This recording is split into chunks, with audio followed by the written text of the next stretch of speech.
ಎಲ್ಲರಿಗೂ ನಮಸ್ಕಾರ. ನಾನು ನಿಮ್ಮ ಆಕಾಶ್ ಮಾತಾಡ್ತಾ ಇದ್ದೀನಿ.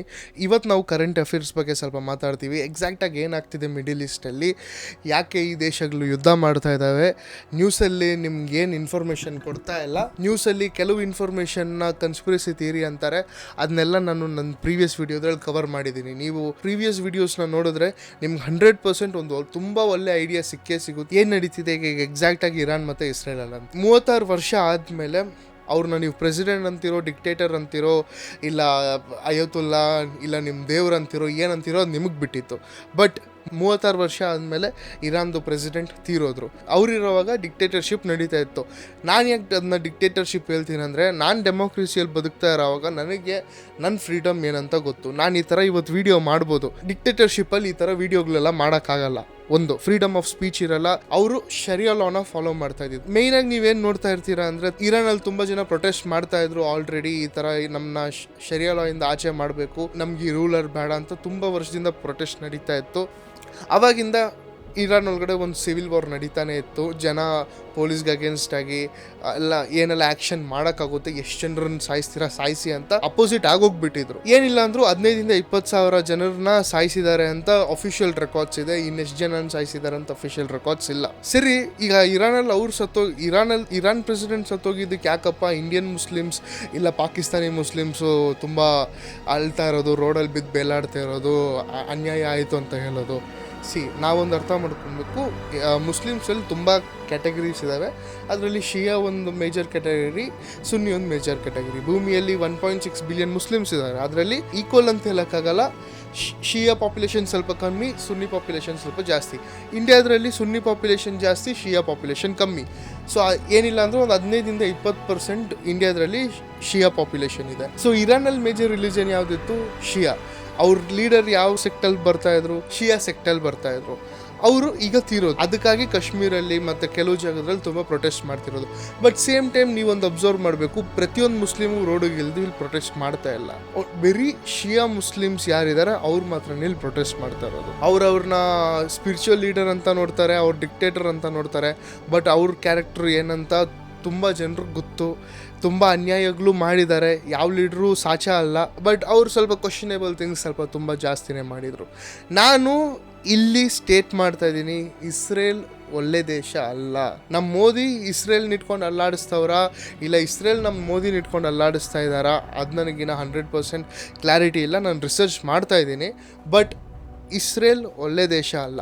ಅದೇ ಥರ ಇರಾನ್ಗೂ ಫ್ರೀಡಮ್ ಬರಬೇಕಿತ್ತು.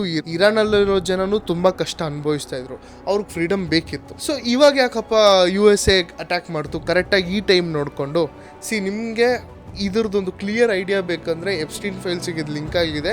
ನಂದು ಪ್ರೀವಿಯಸ್ ವೀಡಿಯೋಸ್ ನೋಡಿದ್ರೆ ನಿಮ್ಗೆ 100% ಒಂದು ಕ್ಲಾರಿಟಿ ಬಂದ್ಬಿಡುತ್ತೆ.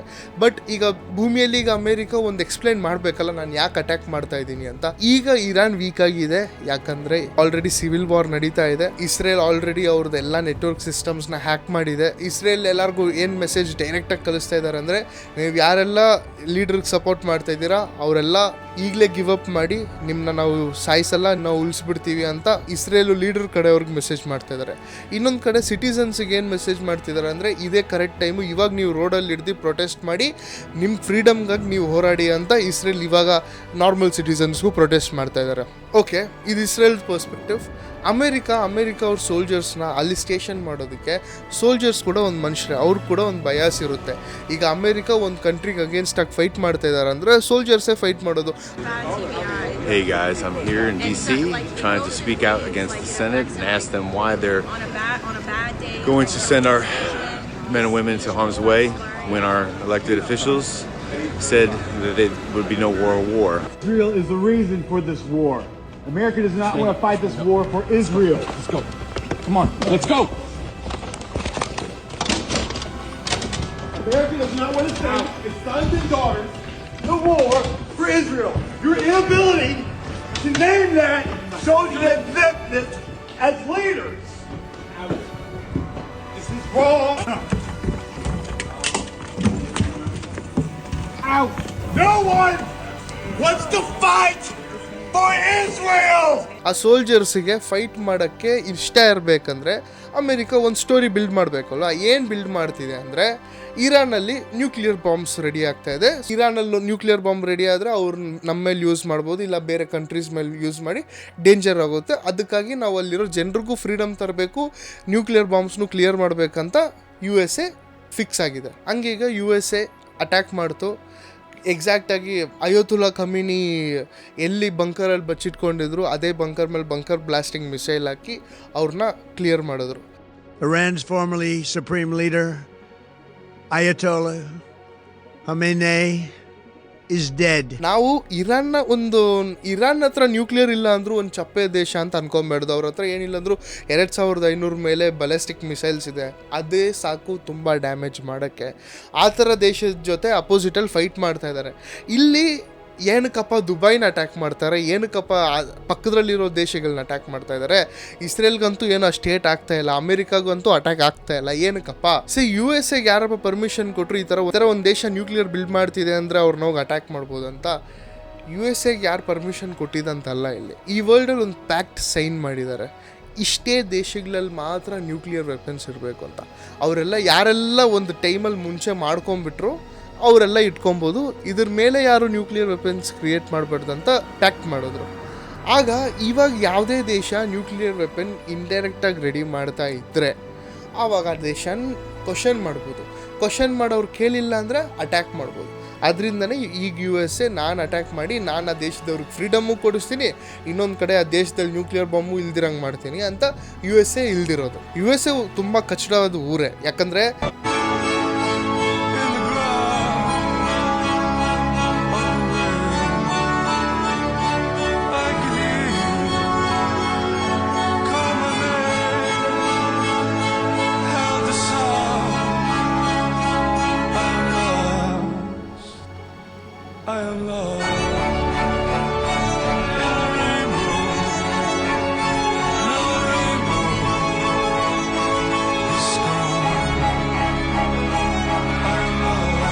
ಈ ಥರ ಹೇಳಿನೇ ಅವರು ಅಫ್ಘಾನಿಸ್ತಾನ್ಗೂ ನುಗ್ಗಿ ಅಲ್ಲಿ ಸೋತಿ ಬಂದುಬಿಟ್ರು. ತಾಲಿಬಾನ್ ಅವ್ರು ರೂಲ್ ಮಾಡ್ತವ್ರು ಈಗ. ಅದೇ ಥರ ವಿಯೆಟ್ನಾಮ್ಗೆ ಹೋಗಿ ಅಲ್ಲೂ ಸೋತು ಆಚೆ ಬಂದರು. ಈ ಥರ ಯಾವುದೇ ಅವ್ರ ದೇಶಕ್ಕೆ ಹೋಗಿ ಯಾವ ಯುದ್ಧನೂ ಅವ್ರು ಕರೆಕ್ಟಾಗಿ ಗೆಲ್ಲಿಲ್ಲ. ರೀಸೆಂಟಾಗಿ ಕೂಡ ನೀವು ನೋಡ್ಬೋದು, ವೆನಿಜುವೆಲಾಗೆ ಹೋಗಿ ಅವ್ರದ್ದು ಡಿಕ್ಟೇಟರ್ನ ಕರ್ಕೊಂಬಂದು ನಾನು ವೆನಿಜುವೆಲಾಗೆ ಫ್ರೀಡಮ್ ಕೊಡ್ತೀನಿ. ಏನಕ್ಕೆ ಫ್ರೀಡಮ್ ಕೊಟ್ಟಿದ್ದು? ಅವ್ರಿಗೆ ವೆನಿಜುವೆಲನ್ ಆಯಿಲ್ ಬೇಕು, ಅವ್ರಿಗೆ ವೆನಿಜುವೆಲನ್ ಕ್ರೂಡ್ ಆಯಿಲ್ ಬೇಕು.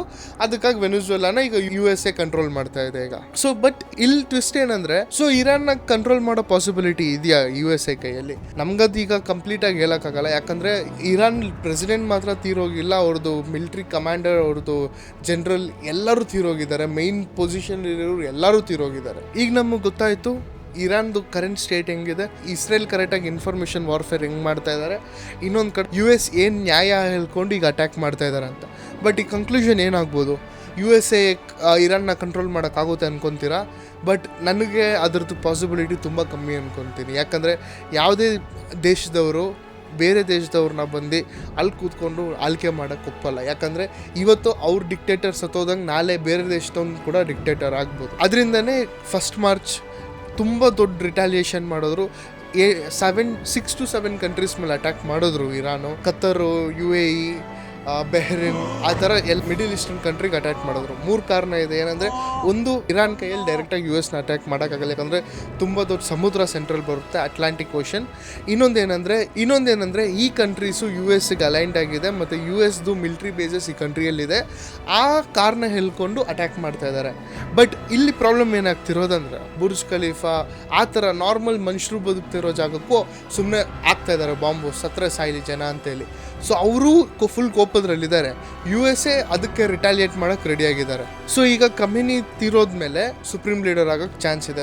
ಅವ್ರ ಡಿಪಾರ್ಟ್ಮೆಂಟ್ ಆಫ್ ಜಸ್ಟಿಸಲ್ಲಿ ಯಾರು ಟಾಪ್ ಪೊಸಿಷನಲ್ಲಿದ್ದಾರೆ ಅವ್ರು ಸುಪ್ರೀಂ ಲೀಡರ್ ಆಗ್ಬೋದು, ಇಲ್ಲಾಂದರೆ ಖಮೇನಿದು ಗ್ರ್ಯಾಂಡ್ ಸನ್ ಯಾರಿದ್ದಾರೆ ಅವ್ರು ಕೂಡ ಸುಪ್ರೀಂ ಲೀಡರ್ ಆಗ್ಬೋದು. ಥರ್ಡು, ಚೀಫ್ ಆಫ್ ಸ್ಟಾಫ್ ಯಾರಿದ್ದಾರೆ ಅವ್ರು ಕೂಡ ಸುಪ್ರೀಂ ಲೀಡರ್ ಆಗೋಕ್ಕೆ ತುಂಬ ಚಾನ್ಸಸ್ ಇದೆ. ಆಲ್ರೆಡಿ ಅವರು ಡಿಸೈಡ್ ಮಾಡೋಕ್ಕೆ ರೆಡಿಯಾಗಿದ್ದಾರೆ ಯಾರು ನೆಕ್ಸ್ಟ್ ಸುಪ್ರೀಂ ಲೀಡರ್ ಆಗುತ್ತೆ.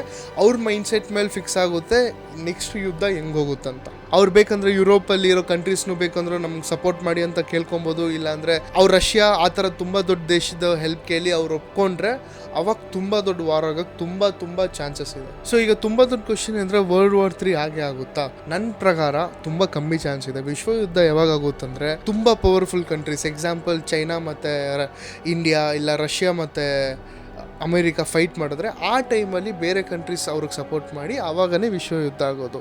ಒಂದು LIS ಇಲ್ಲ ಆಕ್ಸಿಸ್ ಆ ಥರ ಗ್ರೂಪ್ ಮಾಡಿಕೊಂಡು ಅಟ್ಯಾಕ್ ಆಗೋವಾಗ ವಿಶ್ವ ಯುದ್ಧ ಆಗೋದು, ಇಲ್ಲಾಂದರೆ ವಿಶ್ವ ಯುದ್ಧ ಆಗಲ್ಲ. ಬಟ್ ಇವಾಗ USA ಮತ್ತು ಇಸ್ರೇಲ್ ಏನು ಮಾಡ್ತಿದ್ದಾರೆ ಅಂದರೆ ಬುಲ್ಲಿಂಗ್, ಸುಮ್ಮನೆ ರ್ಯಾಗಿಂಗ್ ಮಾಡ್ತಾ ಇದ್ದಾರೆ ಒಂದು ದೇಶನ.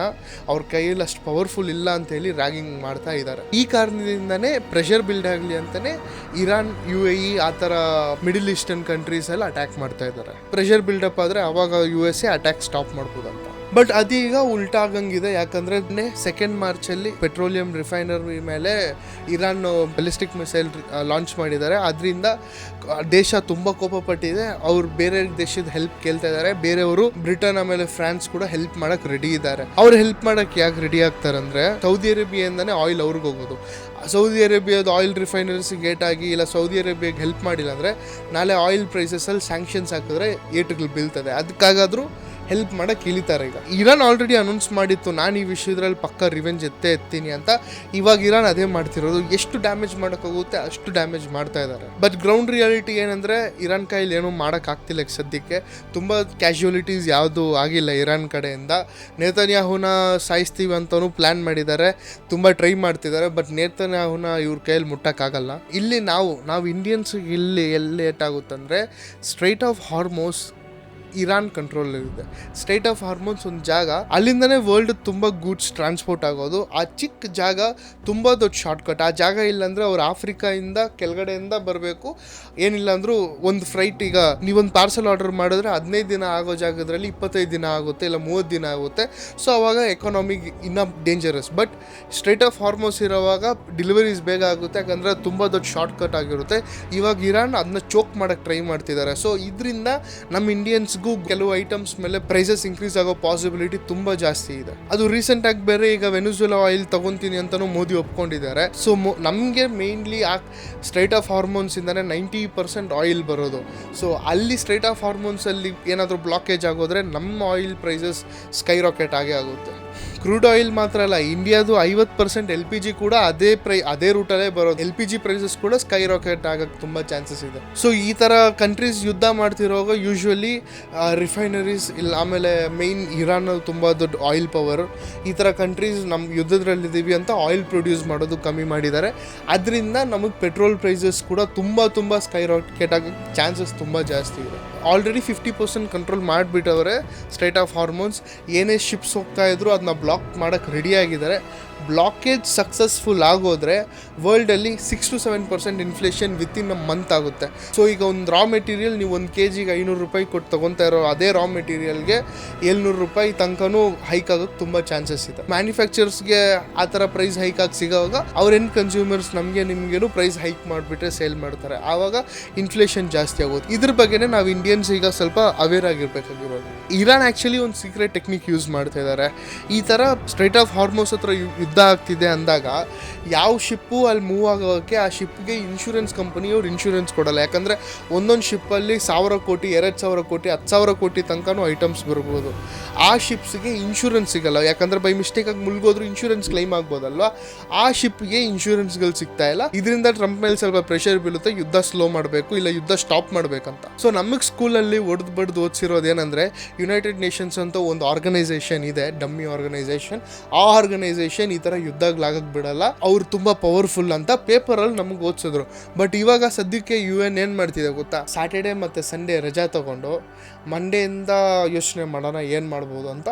UNದು ಕರೆಂಟ್ ಸಿಚುವೇಶನ್ ಈಗ. ಈ ನೆಕ್ಸ್ಟ್ ಡೀಟೇಲ್ಡ್ ವಾರ್ ಅಪ್ಡೇಟ್ಸ್ ನನ್ನ ಚಾನಲಲ್ಲಿ ಅಪ್ಡೇಟ್ ಮಾಡ್ತಾ ಇರ್ತೀನಿ. Thank you for watching. ನಮಸ್ಕಾರ.